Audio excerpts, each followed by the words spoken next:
In NASCAR racing, this is the stage, the racetrack. And at places like Daytona, Darlington, Talladega, and Bristol, the challenges of the track and the incredible competition have been met, and NASCAR history has been made.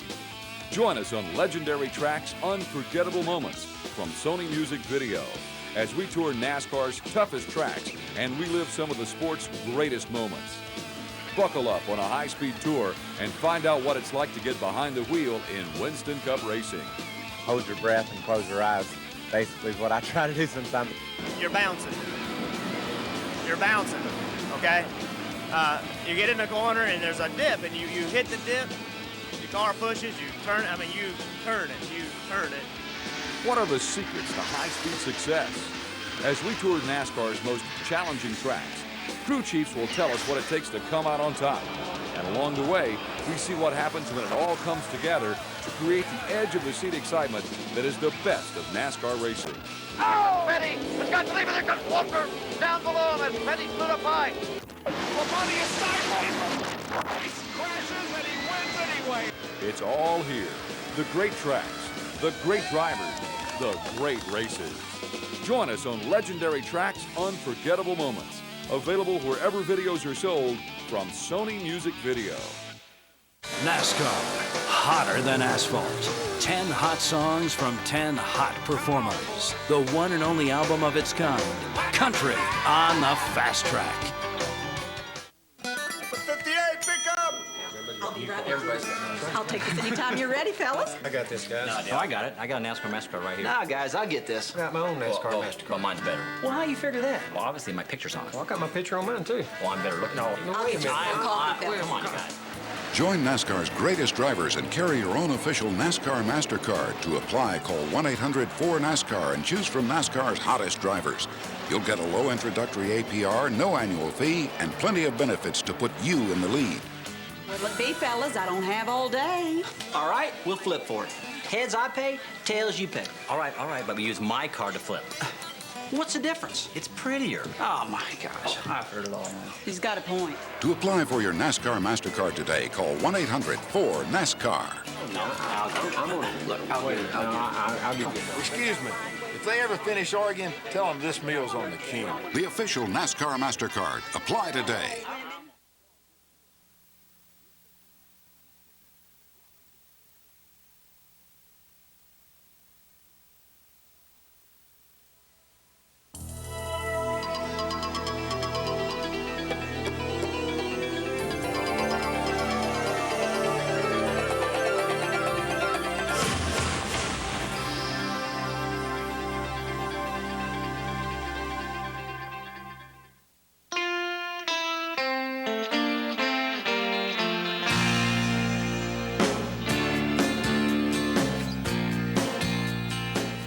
In 1995, Jeff Gordon, at age 24, became the youngest NASCAR champion in the modern era of the sport. Hello, everyone. I'm Benny Parsons, and I'm standing outside the home of Jeff and Brooke Gordon, just outside Charlotte, North Carolina. During that incredible 95 campaign, Jeff and Brooke kept an extraordinary home video diary of the entire roller coaster ride, a season of pain, sacrifice, challenge, and ultimately, the ultimate racer's dream come true. They were also kind enough to let our cameras join them from the racetrack to the home front. In a year in the life, in the quest for the Winston Cup. Behind this door is the story of one man in his dream, but changed the name and dates, and it's also the story of every racer who had the skill, determination, and that little bit of luck to be called a NASCAR champion. Let's go inside and relive the year that's the opening chapter of a NASCAR legend.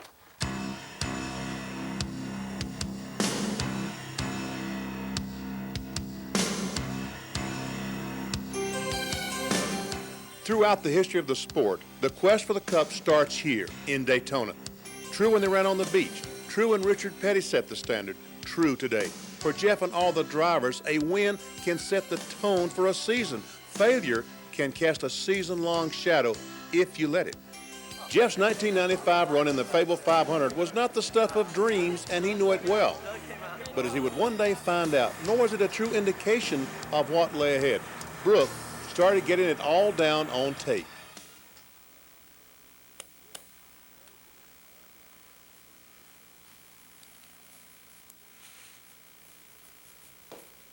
sweetie? What you doing? What are you doing? I've got this idea that I think this is going to be a really good year, and so I'm going to do a video of the year and just kind of document just for us. I mean, I know you don't want to do this probably, but I think this would be something good to have someday to show our children. Well, what makes you so sure it's going to be a good year? Because, I mean, we just got back from Daytona, and it wasn't the best. Well, I mean, you were running really good, and you were leading, you know, the first part of the race, and I think that it's going to be a good one, so I want to have it on film. Well, this ought to be real interesting, you behind the camera. I'm looking forward to that. But I think you're right. I think it is going to be a great year, but we'll just see what happens. Daytona was going so well. We knew we had a great car. We had an opportunity to win the Daytona 500, and the first thing that happened was those guys got down. They said, man, you know, we lost the Daytona 500, and it was my job to pump them right back up and to get them excited again and say, listen, you know, this is one race. We're going to have several opportunities to be the winners of the Daytona 500 again, and we've got this whole season ahead of us, and that's what we got to look forward to, and we can't get down. You know, it just wasn't our day, and we're going on to the next one. All right, guys, don't worry about it. You got the camera. You started this, so hand it over.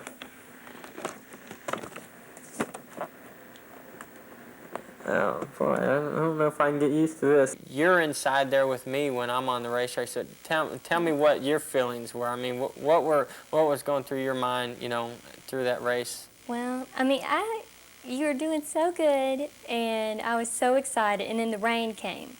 And I was like, oh no, is this a bad sign? And they had to red flag the race because the rain came. And you were leading up to that point, and I was like, oh, just keep on going good. And then that's when the next pit stop, when the jack, you know, fell and had the problems with the car and stuff. But I hurt really bad. I mean, I think what it is that I hurt so bad for you, and I see all the disappointment of the guys' faces, you know, on the team. Because I'm in the pits, and I'm watching Ray's reaction and the team's reaction. Well, you're thinking we're going to win the Daytona 500? Yeah. It's disappointing, but the good thing is Rockingham's this week. And you know you've got a good car from Rockingham, and the Monte Carlo's running great, and you know that all the guys on the team are pumped up again, and we're going to go out there, and I think this will be a good one. After disappointment in Daytona, Rockingham was redemption. A checkered flag demonstration of a resiliency that hinted the real stuff Jeff and the team were made of. For the win, Jeff Gordon, victory number 3. Coming back from our Daytona problem to win and dominate Rockingham the way that we did, it felt really great. It was what we needed. We needed to prove to ourselves and to everybody else that we're ready to start winning. And to win this early in the season after a week like we had at Daytona, it's a great feeling. If Jeff had not, you know, taken the role he did in Daytona, it would have made it tough at Rockingham. But I think the team was disappointed, and they went to Rockingham on a mission. And you know, I've never had a car dominate a race like that one. Okay, it's the morning after Rockingham, and I've got something to say to Jeff. Jeff. What are you doing? Well, I've got the camera out again. We've got good news to talk about. Last week Daytona wasn't so good, but Rockingham wasn't bad, huh?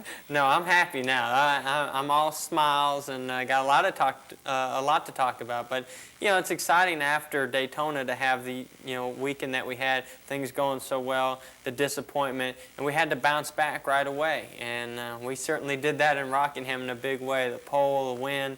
It was a great weekend, and there's nothing better than a Monday after a win to just be able to sit here at home and take it all in and have all that excitement built up.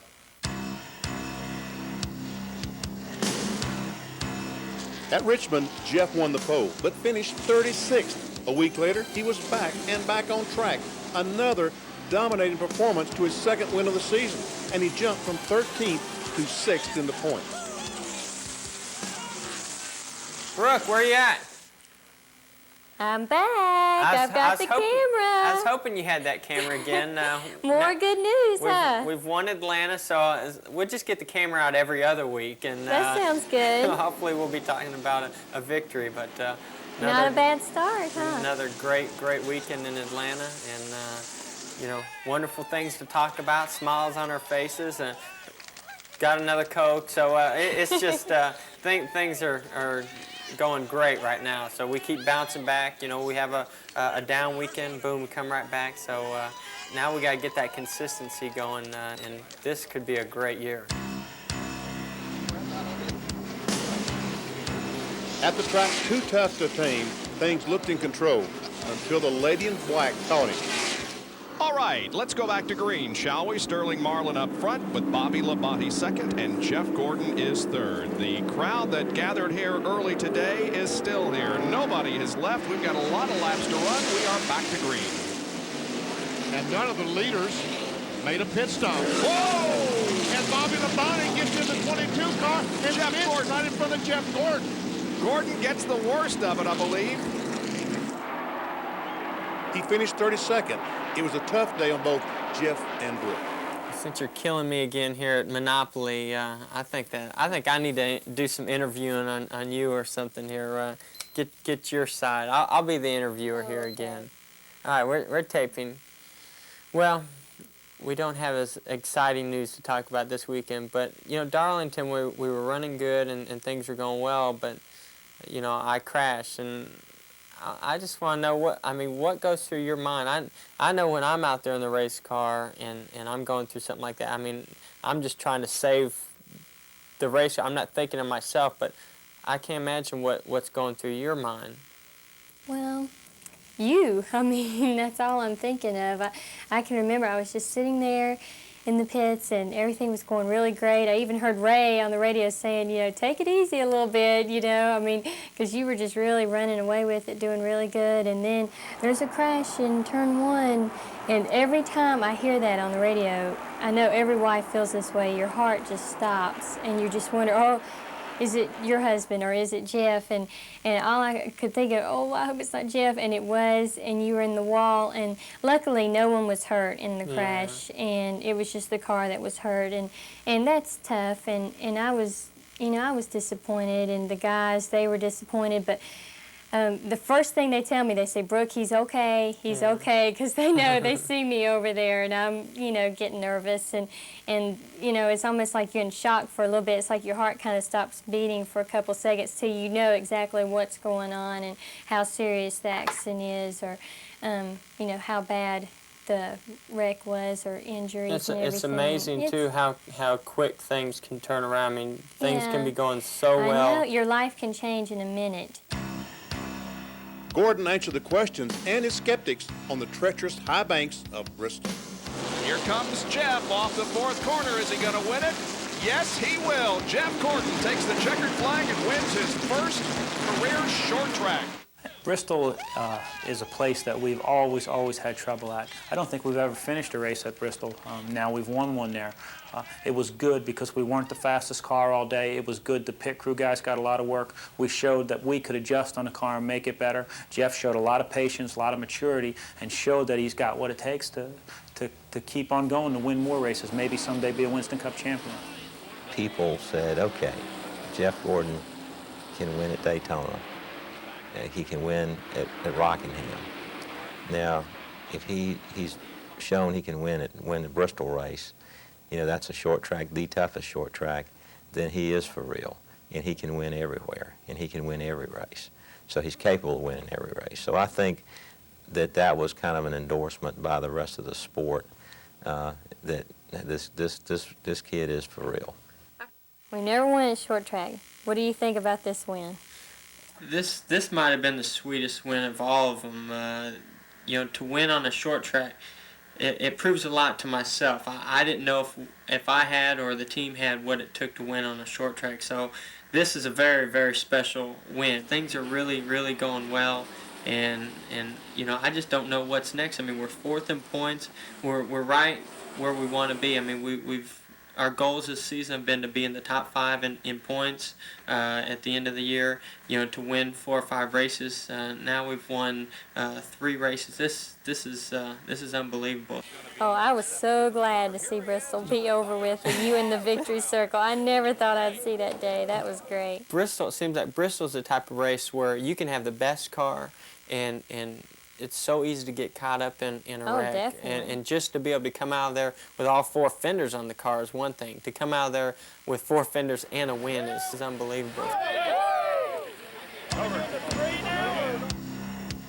By April's end, he found consistency with 2 more top 5s at North Wilkesboro and Martinsville, and had climbed to 3rd in the points, but still 70 behind just about everyone's pick for the title, Dale Earnhardt, a man on a mission for his 8th championship. The confrontation got up close and personal at Talladega as Jeff and Dale battled head-to-head. No holds barred, but when the tires stopped squealing, the kid and the champ were tied at the top of the standings. Jeff had reason to be happy. It's time to talk about Talladega.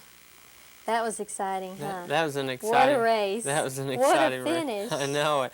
Beside Dale Earnhardt for 3rd. Oh, and Markey gets the car out of shape. He and Earnhardt almost get together. The roof flaps do their job. Don't hit it, Banana. Don't hit it. Oh, hit the wall. Meanwhile, we got to race back to the line. And he backs across the racetrack.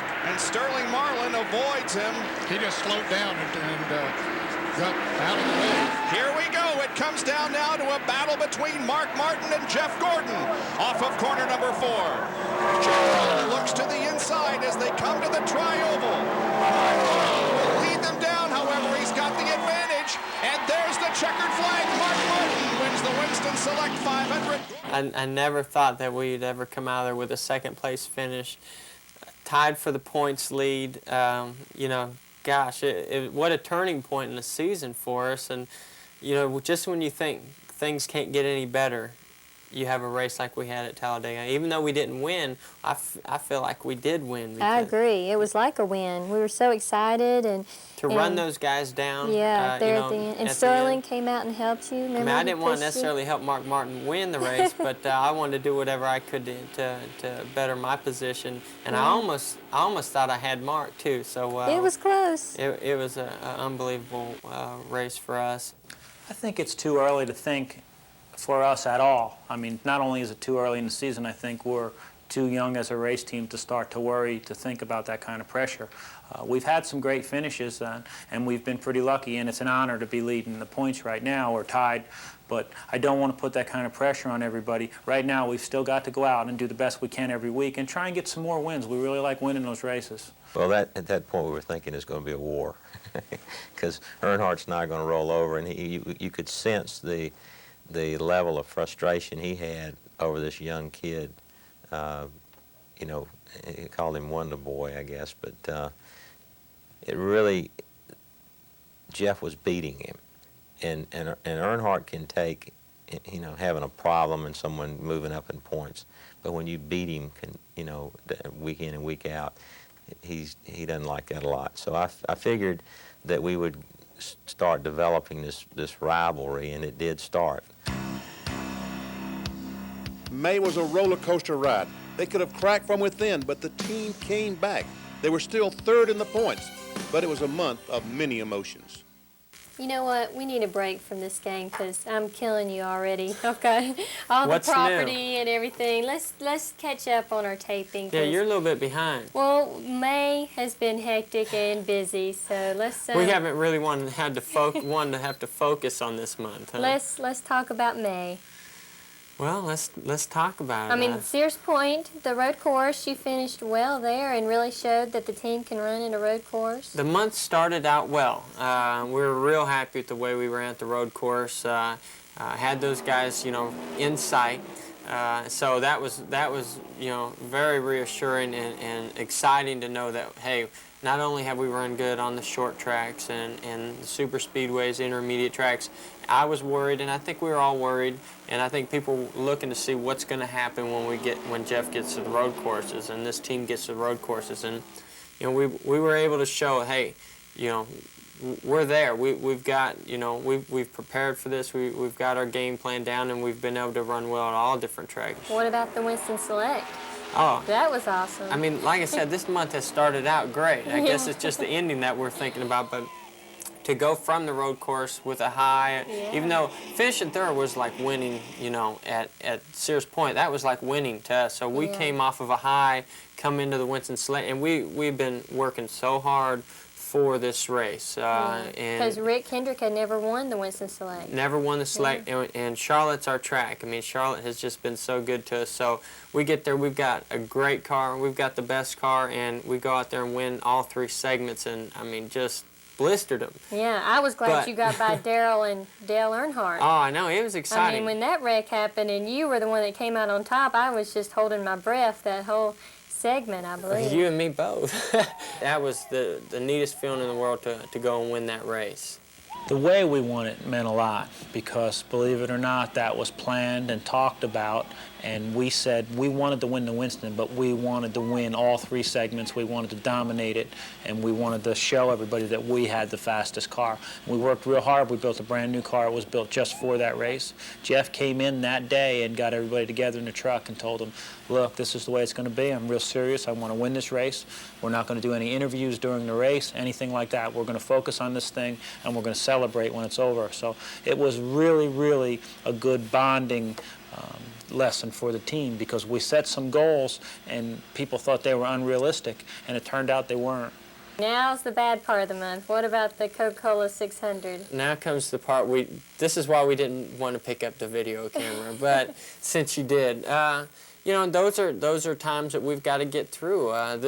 It was not the best race. You know, we had the tire fall off, and you know, this is when you find out what your team's made of. When you go through things like this and you bounce back, that's when you find out what you're made of and what the team's made of. That's right. This is the tester. So we've There's definitely going to be times like that. We're definitely in the major testing stage right now, and you know, this is going to be really tough, you know, for us to get through. But the great thing about Charlotte is, as much as it got us down, it might have got us back up, because that's when we've got to bounce back. That's when we got to go and you show. did that at Dover. And we went right to Dover, fighting back hard, and win the pole. And that it seemed like that just calmed everything down and just, you know, put everything to rest, so that, you know, everybody thought, oh, they're going to fall apart now. And we didn't fall apart. And another top 10 finish at Dover, so finished 6th there, so that's great. It was really a great rebuilding weekend for us, and we had to bounce back. We had to bounce back strong,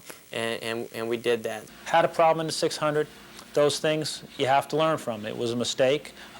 That's life. That's NASCAR racing. You put it behind you and you go on. I feel like we showed this team has some serious depth and a good foundation. We stick together, work together, and we can shoulder some responsibility. It took a lot for those to pull the guys back together and refocus. But it was a lot like Daytona. Look, guys, we're a team. You're going to have problems. Things like this will happen. And again, it took a little bit more effort during that period to get the guys refocused, to go to the track and just put that one behind them and let's go to the next race. At the Pocono Tri-Oval, Jeff had victory in his hands and literally lost it there when he missed a shift on the final restart. At the time, he felt the weight of his mistake. Oh yeah, Boardwalk. Oh no. Please don't put a hotel. Hotel on Boardwalk. Oh, no. Boy, how things have turned around since the last time we played. Yeah. Huh? And on the racetrack too. I know. Back-to-back wins. We got to update our tape here. What am I doing? Let's put this on the tape here. It's been a while since we've taped, so we've got some catching up to do. Where are we at? Well, we've got back-to-back wins. Ooh, yeah. At like New I said, Hampshire and Daytona. Things are going well right now. So. Well, before we get to that, I want you to tell me about this missed shift at Pocono. Why are you bringing that up? We don't need to talk about that. It just shows again how you bounce back and rebound from that. I mean, that had to have been awful. There's things that happen out there that you can't control as a driver, and there's things that happen that the team can't control. But this was something that was totally up to me. I mean, you can't blame this on I'm in the driver's else, seat. I'm right? the one that's got to come through at the end. And you know what? We had a great day all day long. Things are going our way. Pit stops were great. Nothing could be better. and I don't know what happened. He drove his butt off all day, and he gives 100% all the time. He was giving 100% when he made that shift, and he missed it. Cost him the race. Nobody felt worse than he did. You know, he supported us when we made a mistake that cost him the Daytona 500. You got to support him when he makes a mistake. You know, if we're not for his ability, we wouldn't be doing half the things we're doing. So I felt bad for him, but I told him on the radio, I don't want to see you hanging your head. You know, that's not fair. You can't shoulder that responsibility by yourself. You know, hey, how many races have you won for us? We're not going to worry about this one. Everybody makes mistakes. That was just his mistake. Get ready, folks. Here we go. Jeff Gordon has the field in tow, looking for the green. It's out. The green and white simultaneously. One lap to decide who wins the Pepsi 400.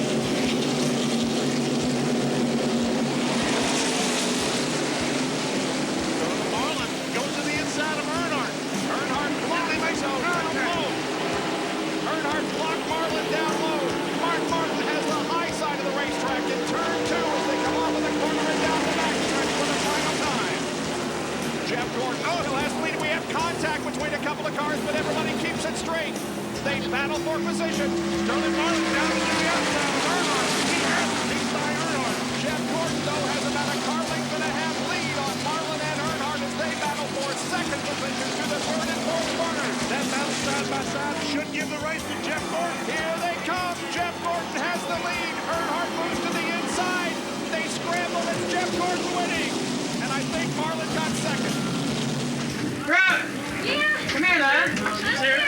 Congratulations. Woo! Ah, yes. Yeah. You did so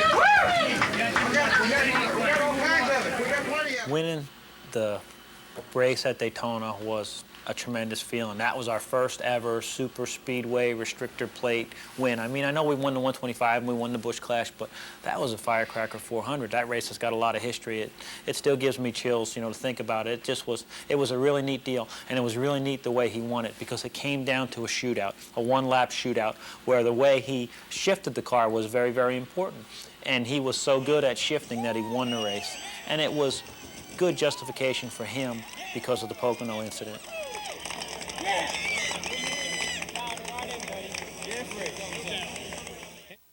Daytona was a whole lot better the second time around, huh? Boy, what a difference. Yeah. You know, I mean, we still had the same car, a good car, but, you know, we had to have some fortune go our way. And this time things went our way. We had great pit stops. And, the first race, the Daytona 500, a pit stop might have been what cost us the race. This time, I feel like a pit stop's what won us the race. So that's right. We're able to learn from all our mistakes and hold those guys off. I mean, when you got Sterling Marlin and Dale Earnhardt in your mirror, Daytona. They're the guys to beat, especially at Daytona on a restart with 2 laps to go. I can tell you, I don't know how confident I was in myself, and at this, especially after the missed shift at Pocono. Especially after Pocono, this is when I had to make up for that missed shift, and we were able to do it, and that was a great feeling, and probably the best way to bounce back and get my confidence and everybody's confidence pumped up so much, and I think that's what took us into Loudon so strong. And look how well New Hampshire went. I mean, qualifying wasn't too great. I mean, you wrecked in qualifying, but, hey, won the race on Sunday, and that's what counts. Well, we went to New Hampshire saying, okay, every time this year we've been able to bounce back. But, this time we went out and, boom, I hit the wall qualifying. I'm like, uh-oh, this is not the way we wanted to bounce back, not bouncing off the walls. So, we kept fighting. I mean, this team has been so determined all year long. That's what's so great about it is the guys that they never quit. They have so much confidence in themselves and in me, and that's what's shown through here, on each and every race. And so we qualify second round fastest, start 21st, and it's like. And that's the furthest back that you had started, I think, huh? Yeah, I think it's the furthest back we'd start all year long. Yeah. Well, I didn't think we were going to do it. I never thought we were going to win that race, and we just wanted, we're going out of each race, let's try to get a top 5. Let's try to get a top 5, and all of a sudden, here we are going for a top 5, and we find ourselves, winning a race. He goes all the time wide open, and he was going for the pole. Now, we've got a lot of poles this year. that we maybe missed by this much. You know, that day he missed by this much and hit the concrete. Came back, talked about what we were going to do to win that race, and it was just another great deal for us because we used pit strategy, we used pit stops, and we used some things that Jeff and I discussed before that race started to win the race. And when you make a plan and then you really do win, it's just unbelievable. Between you and me, I know you've been telling everyone we're not going to talk about the championship, we're going to put it on the back burner and everything, but really, I mean, this is our home video just for us. I just want to know, what do you think? I mean, do you think that it's in your grasp?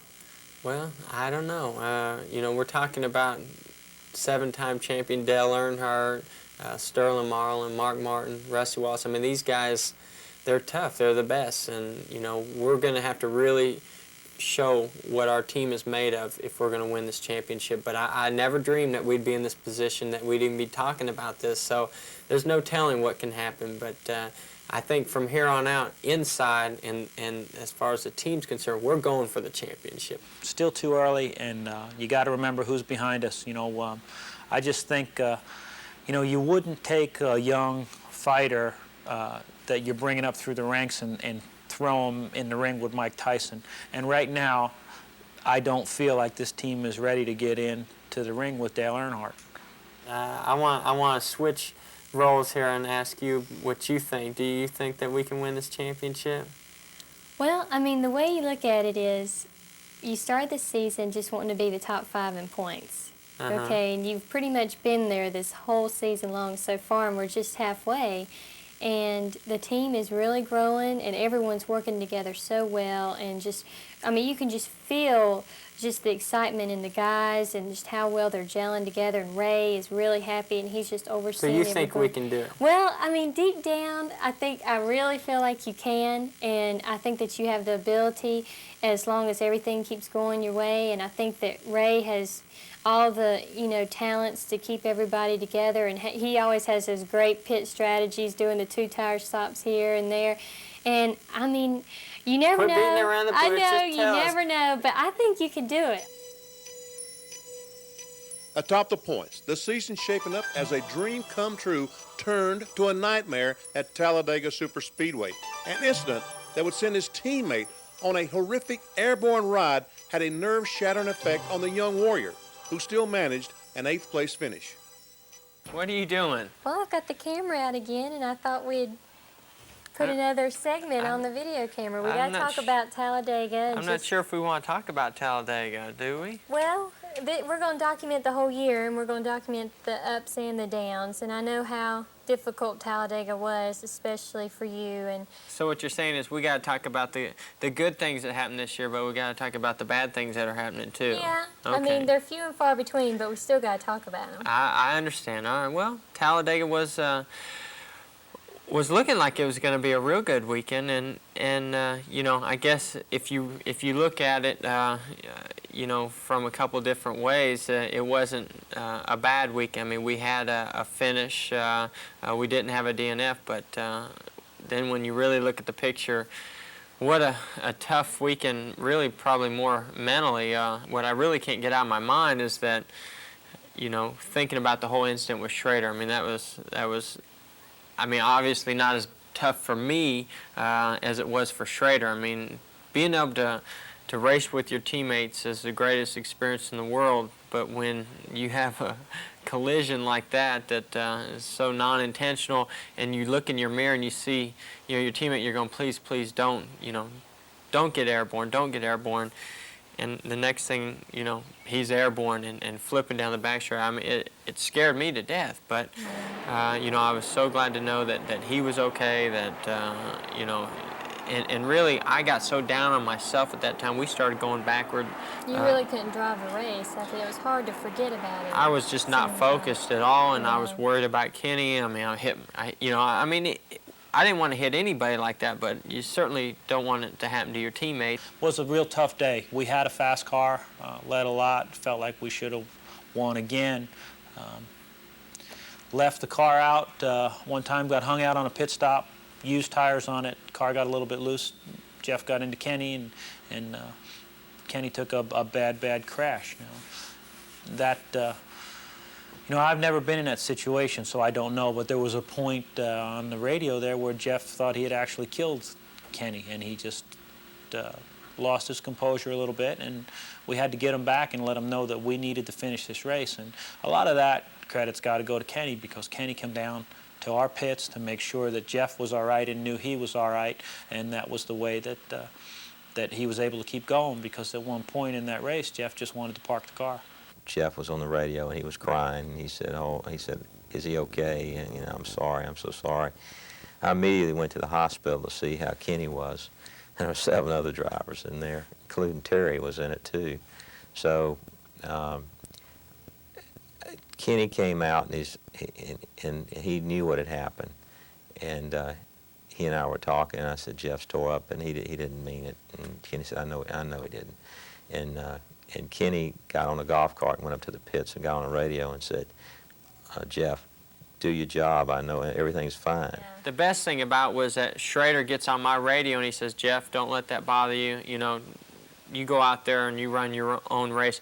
And that probably got me back up as much as anything. And as awful as I still feel today, you know, to have a teammate like that can forgive you during times like that is just unbelievable. So, you know, Kenny Schrader, he's the greatest in my book.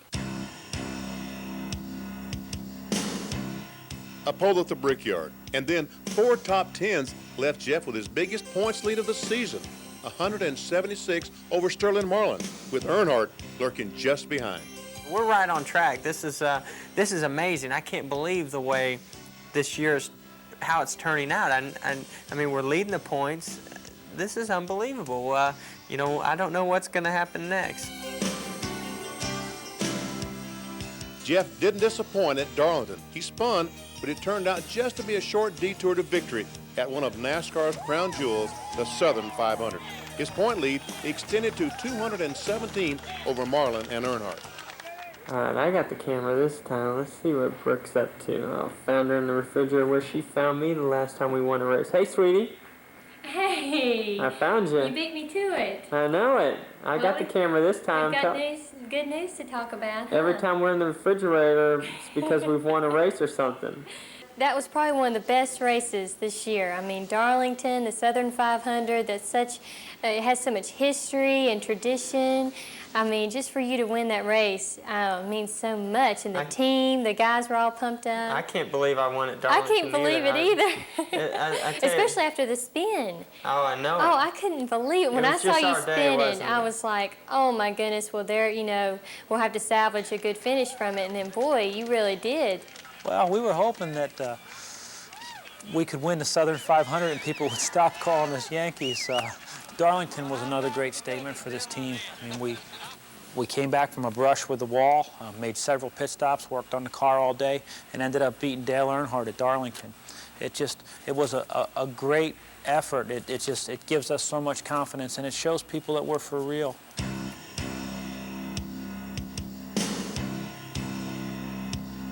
The season rolled on with a top 10 at Richmond and a dominating win at Dover, and his point lead was padded to 309 over Earnhardt, now in second, looking like a caged bull ready to make a charge. Still, the dream was looking tantalizing and real. Okay, I'm coming up on Jeff. I see him. He's all intent. And hey, Boo, hey, I caught you. What are you doing?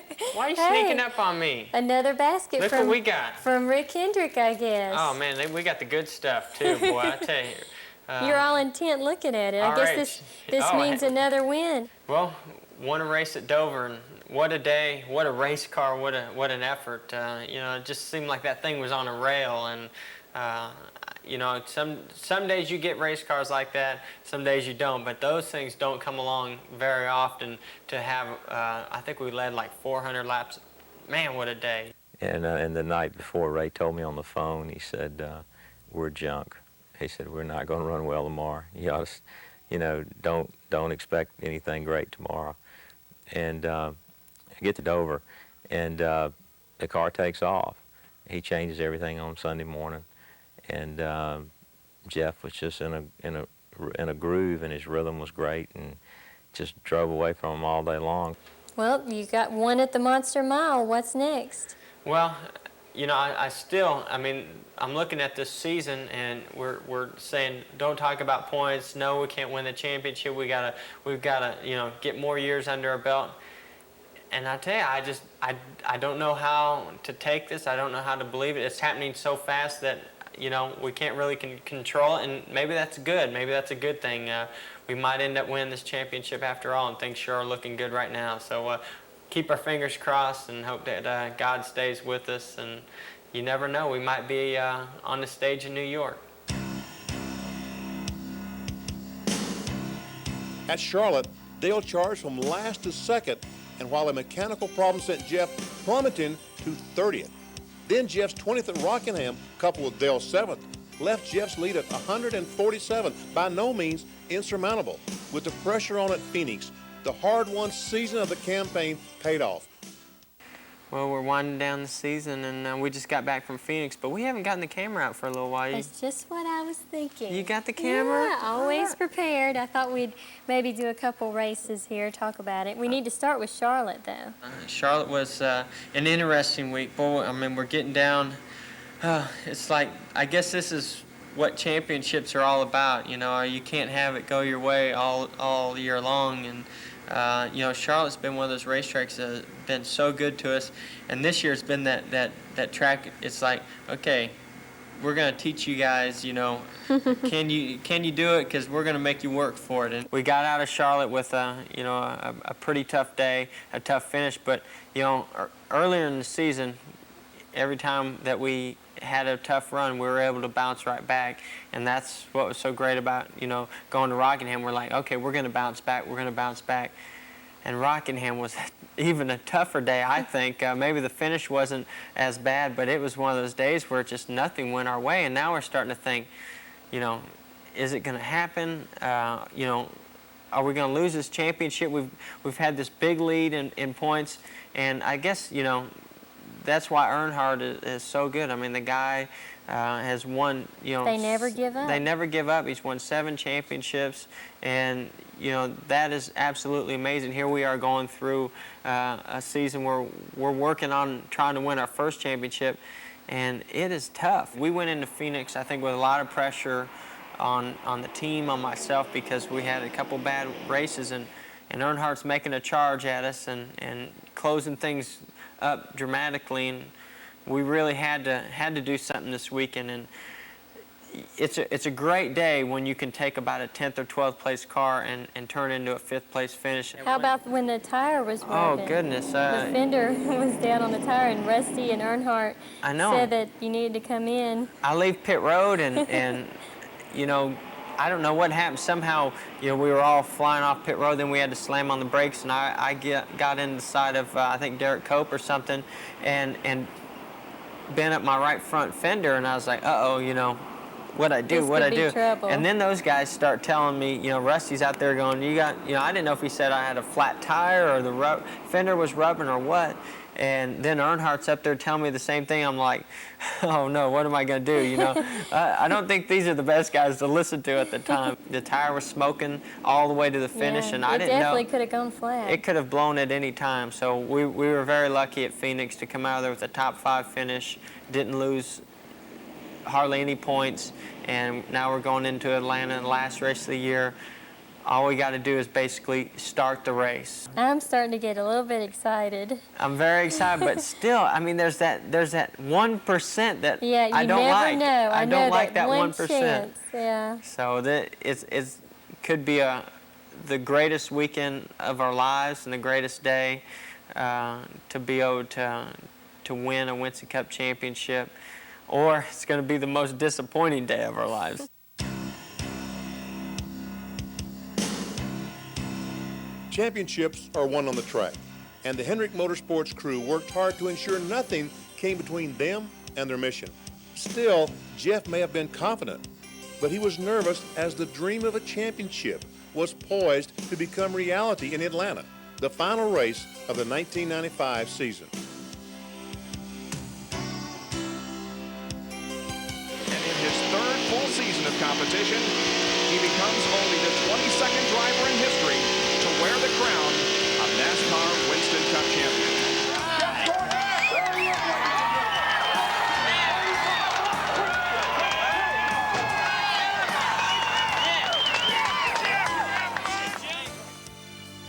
just a great time, wasn't it? It was. That was something I'm going to remember forever.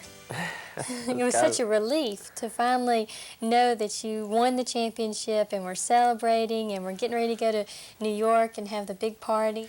We didn't have a great day in Atlanta, but boy, to be the Winston Cup champion was a dream come true and something that I never thought would ever happen. Unbelievable. Oh, you're gonna have to pinch me. I tell you, Before I pinch you, let's put this on tape. Let's get all our feelings on here so we can remember this from years to come. I tell you, that's been the best thing that you have done right there. I cannot believe that you have all year long filmed this whole year. I mean, it's like it was a pretty good idea, like you had huh? intuition, sweetie. I can't I guess believe it. so. Well, something I want to ask you is, I want to know which was better, the quest for getting the championship or being the Winston Cup champion? Well, definitely being the champion. I mean, the trying to win the champion, that was the tough part. I mean, going through all those things, the pressures, the ups and downs. I mean, along the way there were so many great wins and great times, but still you're like, man, are we going to do it? Are we going to do it? I mean, at first we didn't even know if we were going to, be in contention for a championship, and all of a sudden the season just turned into it, and we were forced to go for the championship, which is a great thing to happen. But to come down to Atlanta and finally cross that checkered flag and say, congratulations, you are the 1995 Winston Cup champion. Those were the greatest words that I've ever heard. It's still unbelievable. Oh, it is. And I mean, anytime I want to have a smile on my face, all I got to do is pick up this tape that you've been making, pick up the video and just see it, and that'll put a huge smile on my face. Now, to make this complete, I've got to ask you some questions. Okay, your turn behind the camera, huh? Okay. All right, I'm not the pro like you at this thing here. Boy, I'll be shaking every... Now, I mean, you asked me what I thought about the championship and what it was like to win. I mean, as a wife and as my best friend, I mean, what kind of things went through your mind? Kind of give us a summary of the whole year and just what it feels like for you to be the champion and us to be, the 1995 Winston Cup champions as a team. Well, I think the best thrill for me is that knowing that my husband has obtained his dream and his goal and that you're, where you want to be and that you're so happy and that you and Ray and the whole team have included me so much in everything and always, make sure I'm there at the races and can watch you race, because when you're out there racing, I feel like it's a part of me out there with you. For you to win the championship this year, I mean, in my opinion, it's just unbelievable. And when I think about it right now, I can't believe it. And I'm sure that, as time passes on, it'll sink in a little bit better. But right now, I'm just so happy for you and just so proud of you, I guess. I'm extremely proud of Jeff. I'm proud of Jeff for lots of reasons. I've known him for a long time. I'm closer to him than I am to anybody else, I mean, other than family, and we're just about as close as two people can be without being related. And he is a very good person. He's done really well with his marriage. He's done well with his religious beliefs. And the things that he's done lately, it shows me that he's going to, for many years to come, be a good Winston Cup champion, and he's going to be a good friend. Jeff has matured beyond belief. You just don't see a guy 23 years old, 22, 23, so focused on what he wants out of life. He's a smart competitor, and he's a great person. And, he knows what he wants in life, and he's just, I don't know how you could ask him to change anything he does and be any better. That was a year in the life of a champion as never seen before. The year I won, it was different in many ways, but also the same. A season-long ride with incredible highs and lows from me, my family, my crew. That's what makes our sport so incredible, the consistent dedication it requires for success. And we just relived that firsthand. With that young man and his wife, this story is far from over. We've told them, keep taping and we'll be back. I'm Benny Parsons, And for Jeff and Brooke, thanks for sharing a season where dreams come true.